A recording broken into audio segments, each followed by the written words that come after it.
them who are falling asleep. But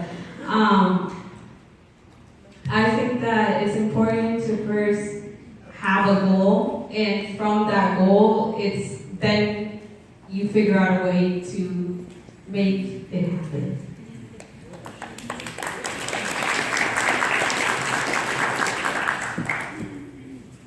Well, I think the good thing about being alive in 2019, it's really easy to do things without having a lot of people involved. Like, for example, I know a lot of people used to have to pay someone to put out a website, but I was able to make a website in 1 hour, right? So, and by myself in my room. It's not there are certain things that are much easier than they used to be, and I think that's really helpful, especially when not everybody has time to get involved in things like this.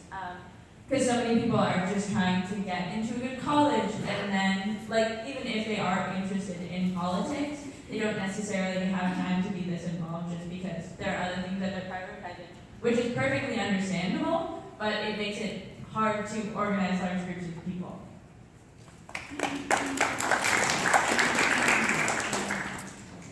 So I think that in terms of organizing, it's definitely been the most difficult. Because being a part of a group, it also, being a part of the civics club, it just ends up being Georgia 9. And a lot of the kids, we have meetings every Wednesday, we just change it to Tuesday, and maybe it's one other person that's coming. So I think that, like she said, doing things individual or doing things with another person in this generation is definitely a lot easier than it has been in past decades. So for me, it was extremely frustrating. Civic Club was something that I tried to start beginning of junior year and sophomore year, and that whole year just didn't work, and nobody was coming, literally no one. And it just was unbelievably frustrating. And then this year, I sort of just decided that it doesn't matter who comes. It doesn't matter if it's just me. And thank God for Anne Frank, and she's been so valuable. But we organized a Know Your Rights forum in January, and that was the most amazing event. But no students came. It was just 6 people from Civics Club out of the 20 that are in the club, and then I think 10 representatives from local organizations or officials. And that turned out to be genuinely such an amazing event, and that for me was just one of those moments where I realized that I need to stop worrying about people who, I need to continue on fighting. Whether or not people are there physically, I am determined to get my voice heard, and they're going to hear me whether or not they come to my meeting.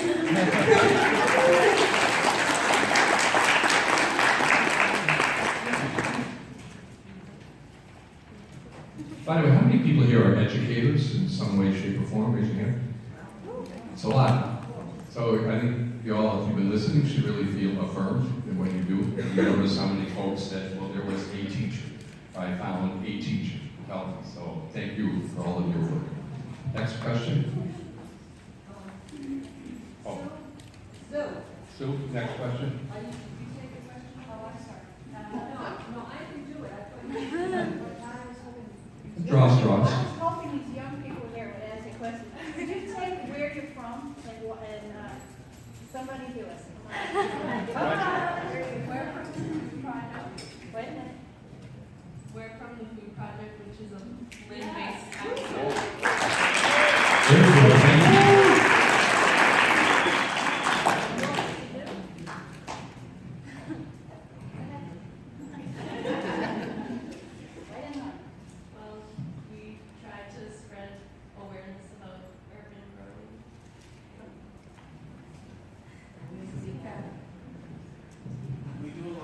Trying to correct the food system and making it more fair for everyone to have access to fresh, affordable, and healthy food, and kind of working with youth to make sure that they're also involved in the economy and the future that's going to be theirs.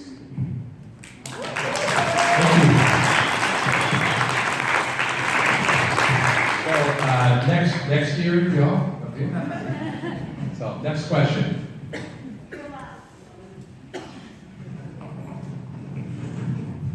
Thank you so much for the work you're doing in the presentation. It's so important. My name's Scott. I think it's so critical to figure out, I applaud your stepping out of your comfort zones and reaching out in so many different ways. 2 questions. One being, one of you mentioned a teacher, but whether you have found mentors or coaches from adults and whether you want that. And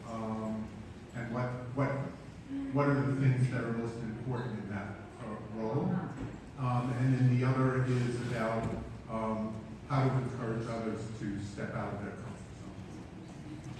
zone. So for me, I've been so unbelievably fortunate at Salem High School to have so many teachers that are absolutely amazing. Miss Miranda and Mr. Marak are, well, Mr. Marak's the advisor for and stuff, but Miss Miranda has also done so much work that she genuinely didn't need to do because she's just an amazing person. And the most important thing to me is that my teachers, my mentors, treat me like a human and not somebody that they're trying to impart their beliefs on. And I think that to really connect with someone, that you need to have mutual respect and not like a superiority factor in it. And that is something that I'm so grateful for at Salem High School. And in terms of getting out of your comfort zone, I think for me, as a performer, I really don't have a comfort zone, and I sort of just, thrive off of doing new things and being uncomfortable. But so I guess that is my comfort zone. But, I think that once people realize that that a comfort zone is just something that they perceive, it's not a real thing. And also, if you're making your voice heard and if you're doing something, then who cares if you mess up? And who cares if you say something silly or as long as you're saying what you believe and what you believe is something that doesn't hurt other people and something that is, I think that's truly beautiful and great.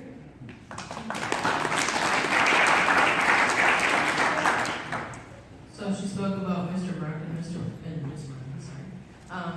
and like teachers and mentors, I think that too the most, and it's important that other teachers know, is to open up and learn more about the students that are in your classroom.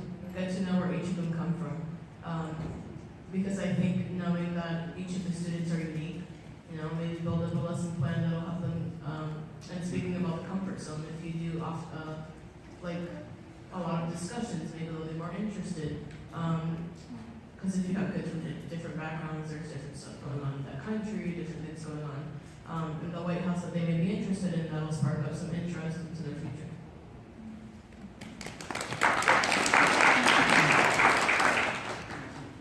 I have had a lot of incredibly supportive teachers. The reason that even in PSA Unity is that one of my favorite teachers, Mr. Siegfried, invited me to join because one of his students had started it. Miss Cherry is another history teacher who's been really helpful. She's actually the reason that I was able to come at all because I was very confused about where it was and how to contact people in the event. And she is amazing and found phone numbers online, and it was very helpful. But yeah, and then as of comfort zones, I definitely have a comfort zone, and speaking in front of crowds is not within that comfort zone. But I think that it's helpful. I think the way to get people to get outside of their comfort zones is to get them to believe in something. And I think that once you have something that you think is more important than the fear of embarrassing yourself in front of a crowd, it's much easier to do things that are outside of your comfort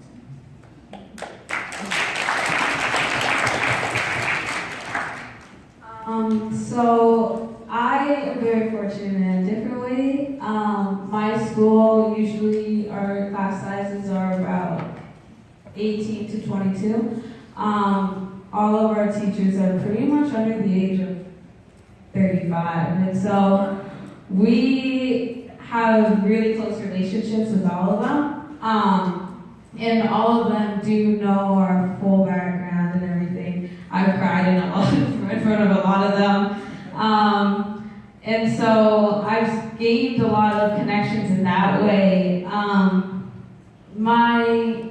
I did all the organizing myself, but my teacher, Miss Lee, was able to tell, she was more of a motivational support system than anything. It was really hard for me to recognize that I did have a voice and was able to be heard.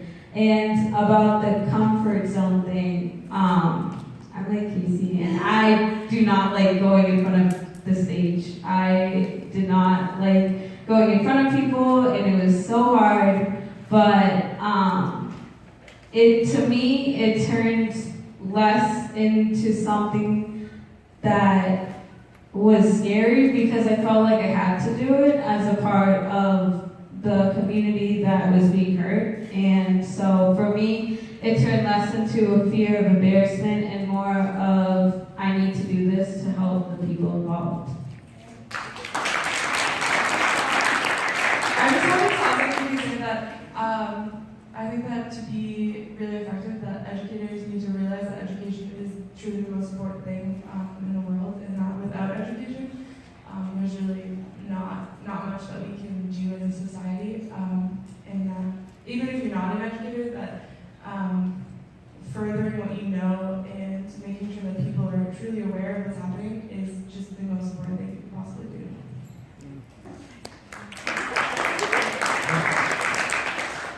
I would also just like to add, if you're an educator and there isn't a journalism class in your school, I would really push for a journalism class because that's been incredibly helpful for both me and a lot of people in my school to get involved in politics. And both of my journalism teachers have been really supportive about me writing articles about the things that I'm interested in and politics that I'm interested in.